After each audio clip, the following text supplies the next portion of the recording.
Hey guys, okay, so in this video I want to talk to you guys about an image board. Pretty much I'm just going to show you how to get ideas, how to do it, and stuff like that. So first I want to start with this book because the first chapter talks all about image boards, and it's who, what, where. And if you don't have this book, I actually recommend going out and getting it. I'm on chapter 4 right now, and it's really good. But the first chapter is all about an image board and how to get like all your favorite things onto one board. And they also have, if you go to their website, they have a newsletter that you can get in your email every single day, which I also recommend signing up for. It's totally free. You get it every day, Monday through Friday, and you'll just get things like this on the internet. Like different things like how-tos, how to style, trends, stuff like that. And so I really recommend signing up for that and getting the book. So I'm going to show you an example of an image board. Now, this is, when people think of an image board, this is the most likely way they think of seeing one. Pretty much, I have different fabric swatches up here, and then I also have, down here at the bottom, I have color chips. So yeah, I have the fabric and the colors, and then over here, I have all my different images. Now this is an image board I made for a project, and the theme was 50s. So I have a bunch of 50s inspired looks on here. 50s hair. I used a lot of Leighton Meester's character on Gossip Girl, Blair, because her style really reminds me of the 50s. I put a random flower on here. I have the color that I use for like color chips, all that different stuff. I even have a picture of a room up here that's really like glamour and stuff and bows. So this is an example of an image board. But it doesn't have to be just about, like, that one was about decades. I also have this one, which I did on Valentino, the designer. I have his picture here, and then I have a bunch of his runway looks and stuff on here. So you also can do a designer. I also have, I did a scrapbook on the 1950s, so you can do like a scrapbook instead of a board. Now this one, not only did I do fashion, I pretty much did like the whole 50s decade, so like movies, music, but I do have the fashion as well. So another way, if you don't want to do a board because it takes up quite a bit of room, you could do a scrapbook is one option that you could do. I also have like a bunch of image binders, which is where I just take a bunch of pictures that I like and stick them in a binder. I have a men's and children's binder that I made. So I have a bunch of men's garments in here of pictures that I found in magazines that I liked of men's clothing. And then in the back I have children's garments from toddlers to preteens. So you could do something like that. I also have this binder, which I actually did for a class. I had a class of fashion history, like before 1920 and the 1900s. So I had like Egypt, And then what I did was I took images from that actual period, and then I found images from today that have different things that resemble that time period. So that's also another way you could do it. I have Middle East. I have classical Greece in here. Roman Empire. I have the Byzantine. The Middle Ages. The Renaissance. The 17th century.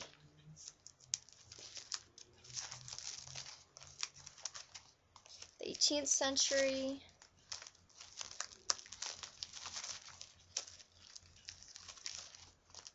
And then I have the Romantic period.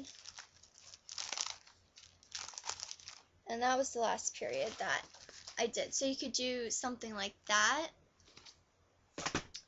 Or you could do, if you really like to sketch and draw, you could do an illustration binder, which you could do, have images that are on croquis, or you could divide it by how I did it. I have like tops, skirts, vests, dresses, stuff like that, and it's just of the individual garment. So you can do an image binder of something like that. Or what else do I have? This is, oh my god, look how big this binder is. And that's all of images. Isn't that crazy? Oh my gosh. Okay, but I have everything labeled though. Like this binder is of, gosh, so heavy. I have fashion ads. So I took my favorite ads out of magazines, and you can even go online and find these on like Google and stuff and print them out. So I have fashion ads, a section for star style, which is what I do is I go into Google and let's say I like Vanessa Hudgens style. All I would do is type in Vanessa Hudgens candids or candid shots, and that's like their everyday look, like when the paparazzi gets them out shopping or stuff like that. So I have a lot of different looks that I got off the internet. You can even get them in gossip magazines, of course. And I also have like this. I have like a Sex and the City shoot that was in a magazine. Mary Kate Olsen. Like just different stuff. So I have a star style section. I have a style 101 section, which is pretty much random pictures of celebrities, or if you go on Polyvore, which I've talked about in a previous video, I believe, they have like a star picture, and then they'll find similar products that relate to what they're wearing, and you can go from there and style it yourself. So, I mean, you can even find them in stuff like this in magazines. How to take their style and transform it into your own. A runway to your way section, which is pretty much, it just takes a runway picture and then it shows different options that relate to that image.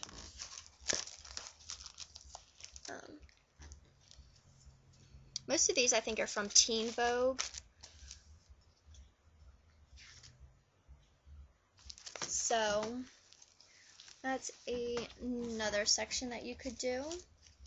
The section I have in this binder is for accessories. Just go through on the internet, magazines, wherever you would like, and just take pictures of things that you really like or that caught your eye.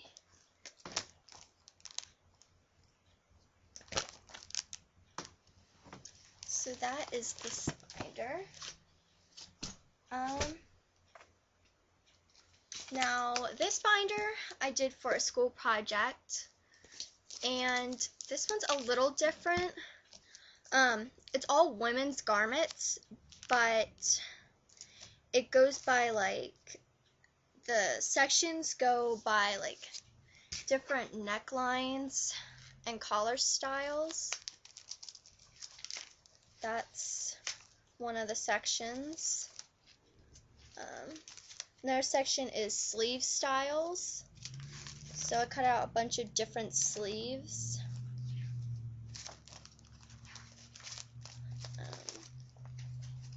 Another style was skirts. So I cut out a bunch of different skirt pictures, styles, prints, shapes.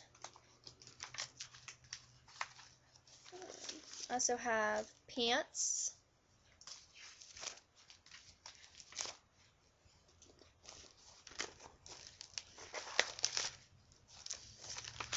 I have a dress section.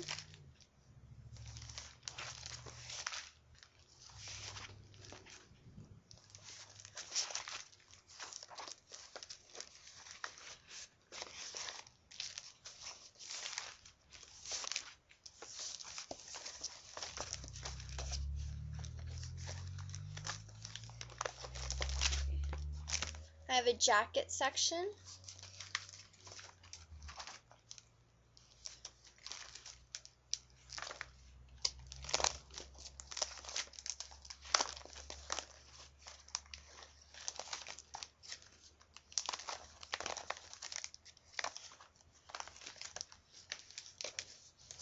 And then in the very back I have a fashion illustration / sketches.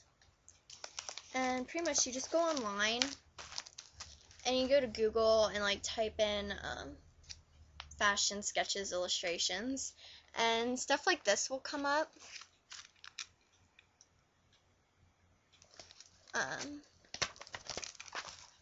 Just random stuff.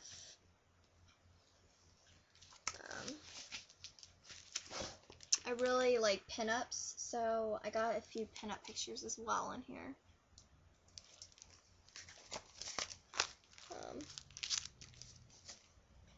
Vogue, more pinups. I've already showed you how to do, I showed you an example of an image board, doing image binders from either different time periods, or just taking all women's garments and doing certain styles, all that good stuff.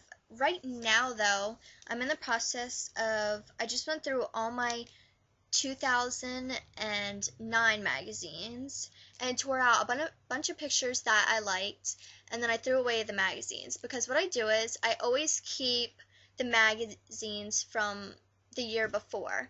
So at the end of 2011, I'll go through all my 2010 magazines and I'll make a binder.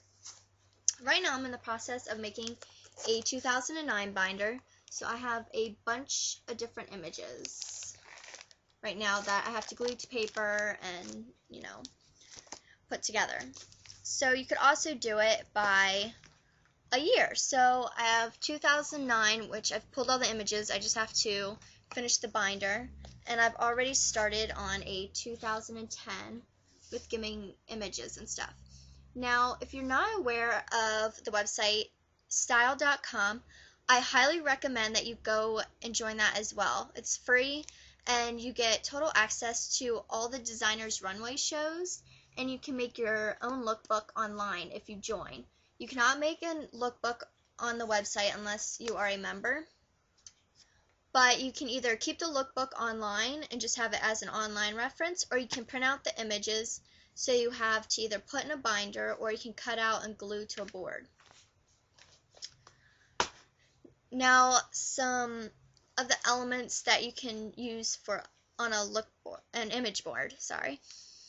Now these are things that I did in class, but they're really easy that you can do and make at home, or things that you can go and get. Now I made a color book, swatch book in school. Now, it's really easy to either make a book like this or to get color chips to put on your board. All you have to do is go to your local Walmart, Lowe's, Home Depot, whatever.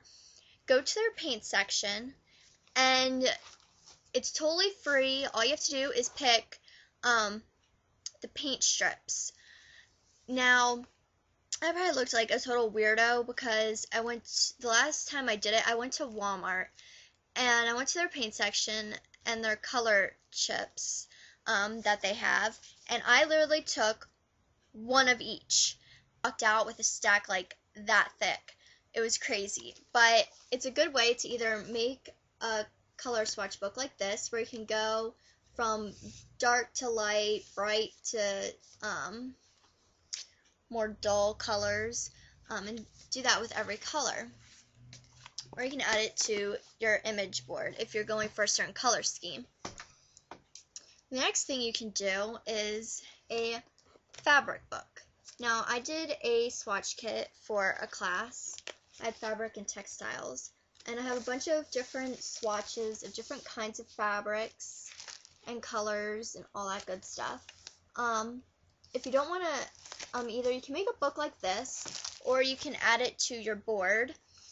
An easy way to find fabric is either from old clothes that don't fit you, just cut them up and use them as swatches, or you can go to a fabric store and ask them for a swatch of a regular price fabric, or you can go through their clearance bins. One of the two. And it's an easy, cheap way to get fabric swatches. So that's the other thing that you can add to an image board. Now, an image board does not have to be just clothes. It can be different hair, makeup looks, anything that you really want to put on there. Let's say I was doing a girly image board, maybe with like ruffles, flowing fabrics, stuff like that, really girly. I love Hello Kitty, so I could put this on an image board because it has a lot of pinks and it's really girly and fun. I could put that on that image board. Let's say I'm doing another 50s inspired board. I could put a picture of Audrey Hepburn and Marilyn Monroe on it because they're two icons I really love from the 50s. Let's say I was doing like a rock glam kind of look. I really love this makeup look that Selena Gomez has in her album book that came with her CD. So I could take that out and put that on a board. Now, I still have last year's calendar, and I had a Barbie fashion calendar. What I could do is I could take a picture from here, cut it out, and put it on a board if I'd like. So you can do a bunch of different stuff. Or you can ask your grandparents and parents for pictures of them when they were growing up, because obviously they had different styles back when they were growing up. You can put those pictures on there. Or you can take pictures of you today. So there's a bunch of different stuff that you can stick on it. There's no limitations to what you put on your board. So I've pretty much showed you what you can put on it and multiple ways that you can do it. You can either do a board, a binder, a scrapbook, or like I have behind me in my room, you can take a closet door or a wall and you can do an image board that way. Now I have this on my closet door, but it just has a bunch of different pictures, words, all kinds of different stuff on it. Or you could do a bulletin board and you can change it every month or every season. If you don't want it to be something that's permanent, you can change it up. But I just thought it was a really fun, creative way to put everything that you like into one place. So definitely give this a try at home. It's really fun to do. And if you guys would like to share with me some of your image boards, I'd love to see them and how you guys did yours. So you can add a video link and show me how you guys did yours. And I will see you guys in my next video. Alright.